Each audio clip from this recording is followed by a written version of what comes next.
Any stories to share? I believe my favorite story of all time is about to appear at this moment. My favorite story in the entire game. Have any stories to share? Of course, here's one for you. There once was a starving little boy who never missed a chance to help his fellow villagers. One day, after helping an old man carry a heavy bundle of wheat, he was offered a loaf of bread. "Eat your fill, my boy, it is well deserved," he began.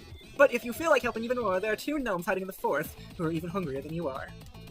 Now that boy was an empathetic one. His mind was made up instantly.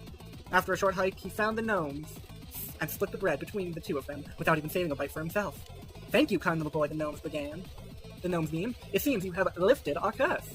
Indeed, to punish them for their greed, a spirit had placed them under a rather annoying spell. They were exiled to the forest carrying a magic little mill capable of producing anything its bearer desired. But the little mill's magic would only be activated once the gnomes were fed by a stranger acting out of selfless generosity. Starve while carrying a relic promising abundance, a cruel fate indeed." Now you can imagine the little boy's surprise when he was given the magic item. "Name something you want while turning the crank to the right, and the little mill will produce an endless stream of it," the gnomes explained. Turn it to the left and it would stop. After creating a huge pile of food for the 2 gnomes, the young boy went back to the village to help the populace with his newfound power. But as the boy grew in popularity, his older sister grew in jealousy.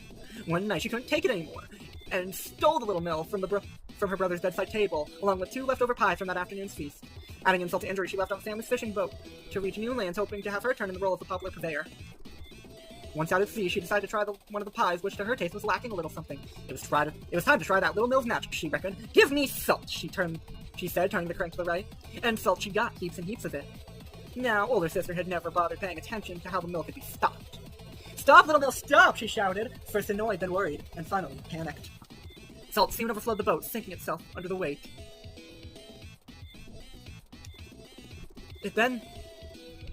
It is said that the sunken little mill is still operational to this day and is the reason why seawater is salty. The end. That was interesting, but it feels like a kid's story explaining things about the world we already know the actual reason for. Tough crowd, huh? Why don't you tell me a story and I'll judge it? So you're looking for additional takeaways? How about this? Seeing how Big Sister's anger led to her demise, irritated people were henceforth referred to as salty. Huh. Oh, I got another one. Seeing how Big Sister's shortcoming as a little mill operator led to her demise, unqualified people were henceforth referred to as not being worth their salt. Hey, this is fun! You should go. I'll keep coming up with metaphors having to do with salt.